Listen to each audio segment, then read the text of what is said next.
Genius தமிழா நல்லுள்ளங்களுக்கு வணக்கம். இந்த வீடியோவில் என்ன பார்க்க போகிறோம் அப்படின்னா, ரொம்பவுமே ஒரு முக்கியமான தகவலை பற்றி தான் பார்க்க போகிறோம். அதனால் இந்த வீடியோவை யாருமே கண்டிப்பாக ஸ்கிப் பண்ணிடாமல் ஃபுல்லாக பாருங்கள் ஃப்ரெண்ட்ஸ்.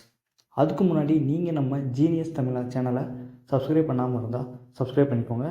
மறக்காமல் பக்கத்தில் இருக்கிற பெல் ஐக்கான் பட்டனை கிளிக் பண்ணி ஆளுங்கிற ஆப்ஷனில் வச்சுக்கோங்க. இன்றைக்கான டாபிக் என்ன அப்படின்னு பார்த்தோம்னா, ஒசூர் ஏர்போர்ட். என்னடா சில பேருக்கு இதை கண்டுபிடிச்சிருப்பாங்க.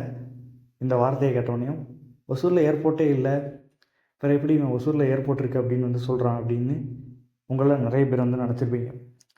ஒசூரில் ஏர்போர்ட் வரப்போகுது அப்படிங்கிற செய்தி வெளிவந்துக்கிட்டு இருக்கு. இப்போ என்ன இதை பற்றி பேச போகிறோம் அப்படின்னு பார்த்தோம்னா, ஒசூரில் ஏர்போர்ட் வருமா அல்லது வராதா, இல்லை ஒரு 10 வருஷம் கழித்து வருமா அப்படிங்கிறத பற்றி தான் இந்த வீடியோவில் ஃபுல்லாக பார்க்க போகிறோம். ஓகே, ஒசூர் அப்படிங்கிறது இப்போ தமிழ்நாட்டில் அதிகமாக டெவலப் ஆகிக்கிட்டு இருக்கிறதுல ஃபஸ்ட்டு இருக்கிற ஒரு பிளேஸ். ஓகே ஃப்ரெண்ட்ஸ், அங்கே நிறைய விதமான கம்பெனிஸ் முதலீடு பண்ணிக்கிட்டே இருக்காங்க. இந்தியாவை சேர்ந்த கம்பெனி மட்டுமல்ல, வெளிநாட்டை சேர்ந்த கம்பெனியும் நிறைய முதலீடு பண்ணிக்கிட்டு இருக்காங்க.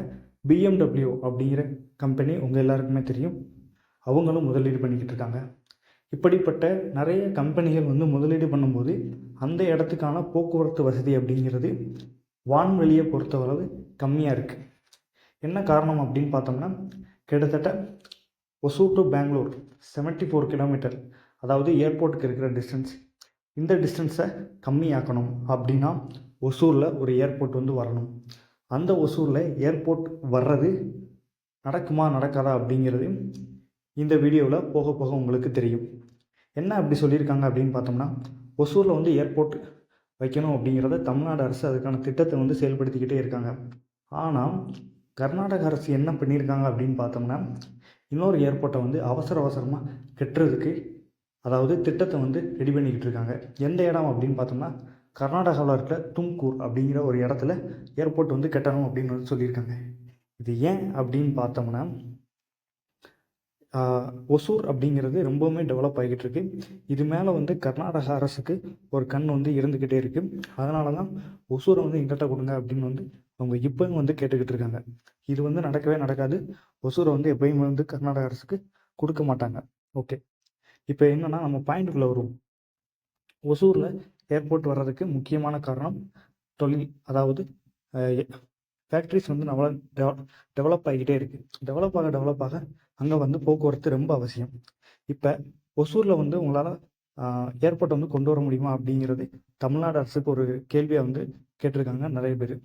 இது நடக்குமா நடக்காதா அப்படிங்கிறது தெரியாது. இப்போ என்ன விஷயம் அப்படின்னு பார்த்தோம்னா, ஒசூரில் ஏர்போர்ட் கொண்டு வரணும் அப்படின்னா அதுக்கான சில திட்டங்கள் நிறைய இருக்குது, சில சிக்கல்களும் நிறைய இருக்குது. என்ன அப்படின்னு பார்த்தோம்னா, நம்மளோட பெங்களூர் ஏர்போர்ட், அதாவது கம்பஹவுடா ஏர்போர்ட் இருக்குல்ல, அது ஒசூர்லேருந்து 74 கிலோமீட்டர் இருக்குது. அதாவது ஒரு ஒப்பந்தம் இந்திய அரசுக்கும் பெங்களூர் அந்த ஏர்போர்ட்டுக்கும் இடையிலே இருக்குது. அது என்ன ஒப்பந்தம் அப்படின்னு பார்த்தோம்னா, 2033 வரைக்கும் பெங்களூர்லேருந்து 150 கிலோமீட்டர் 150 கிலோமீட்டருக்கு உள்ள இருக்கிற எந்த ஒரு இடத்துலையுமே புதுசாக ஏர்போர்ட் கட்டக்கூடாது, அந்த ஏர்போர்ட்டை டெவலப் பண்ணக்கூடாது அப்படின்னு ஒரு அக்ரிமெண்ட் மாதிரி இருக்குது. அது யாருக்கு அப்படின்னு பார்த்தோம்னா, மத்திய அரசுக்கும் அந்த பெங்களூர் ஏர்போர்ட்டுக்கும் லிமிடெட்டுக்கும் இடையில இருக்குது. இந்த ஒப்பந்தம் எப்போ வரைக்கும் இருக்குது அப்படின்னு பார்த்தோம்னா 2033 வரைக்கும் இருக்குது. அதனால் அது வரைக்கும் கட்ட முடியாதா அப்படிங்கிறது நிறைய பேரோட கேள்வியாக இருக்கலாம். அது வரைக்கும் கட்ட முடியாமலும் போகலாம், இல்லைன்னா அதுக்கடுத்து கட்டுவதற்கான சாத்தியங்கள் நிறைய இருக்குது. இந்த இந்த ஒப்பந்தம் எந்த இதுக்கு பொருந்தாது அப்படின்னு பார்த்தோம்னா, அதே கர்நாடகாவில் இருக்கிற, அதாவது ஹசான் மைசூர், அங்கே 2 விமான நிலையம் இருக்குது. அந்த 2 ஏர்போர்ட்டை தவிர எந்த ஏர்போர்ட்டும் நீங்கள் கட்டக்கூடாது, கட்டவும் முடியாது, அதை மேம்படுத்தவும் முடியாது அப்படிங்கிற ஒப்பந்தம் மத்திய அரசுக்கும் இதுக்கும் இருக்குது. இப்போ என்ன விஷயம் அப்படின்னு பார்த்தோம்னா, பெங்களூர்லேருந்து ஒசூர் அப்படிங்கிறது 74 கிலோமீட்டரில் இருக்குது. இதனால் என்ன ஆகும் அப்படின்னு பார்த்தோம்னா, பெங்களூரில் 2033 வரைக்கும் ஏர்போர்ட் கட்டவே முடியாது. ஓகேவா ஃப்ரெண்ட்ஸ்? ஆனால் அதுக்குள்ளே ஏதாவது கேஸ் போட்டோ அல்லது இந்த இந்த அக்ரிமெண்ட்டை மீறியோ அல்லது ஏதாவது பண்ணி, அதாவது மத்திய அரசிட்ட பேசியோ கட்டணும் அப்படின்னு நினச்சா கட்டலாம். தொழில் டெவலப் ஆச்சு அப்படின்னா மத்திய அரசே அதுக்கான திட்டங்களை கொண்டு வருவாங்க. ஓகே ஃப்ரெண்ட்ஸ், இந்த வீடியோ வந்து நான் எதுக்கு போட்டேன் அப்படின்னு பார்த்தோம்னா, ஒரு விஷயம். அதாவது இந்தியாவில் வந்து இந்தியாவிலே சொல்லலாம். இந்தியாவிலே டெவலப் ஆகிற ஒரு ஏரியா அப்படின்னு பார்த்தோம்னா, இப்போ நம்ம ஒசூரா வந்து இருந்துக்கிட்டே இருக்கு. ஒசூரில் இருக்கிறவங்க எல்லாருக்குமே வந்து ரொம்ப நினச்சி பெருமையாக இருக்கும். உங்களுக்கு மட்டும் இல்லை, தமிழ்நாட்டில் இருக்கிற சாரி எனக்கும் அது வந்து பெருமையாக தான் இருக்குது. ஏன்னா ஒசூர் அப்படிங்கிறது தமிழ்நாட்டில் இருக்கிற ஒரு இடம். நான் எந்த மாவட்டத்தை சேர்ந்தவனாக இருந்தாலும் சரி, நான் வந்து பெருமைப்படுவேன். ஓகே ஃப்ரெண்ட்ஸ், இந்த வீடியோ வந்து உங்களுக்கு யூஸ்ஃபுல்லாக இருந்துச்சு அப்படின்னா கண்டிப்பாக உங்கள் ஃப்ரெண்ட்ஸுக்கு வந்து ஷேர் பண்ணுங்கள். மறக்காமல் நம்ம ஜீனியஸ் தமிழா சேனலை சப்ஸ்கிரைப் பண்ணிக்கோங்க. தேங்க்ஸ் ஃபார் வாட்சிங்.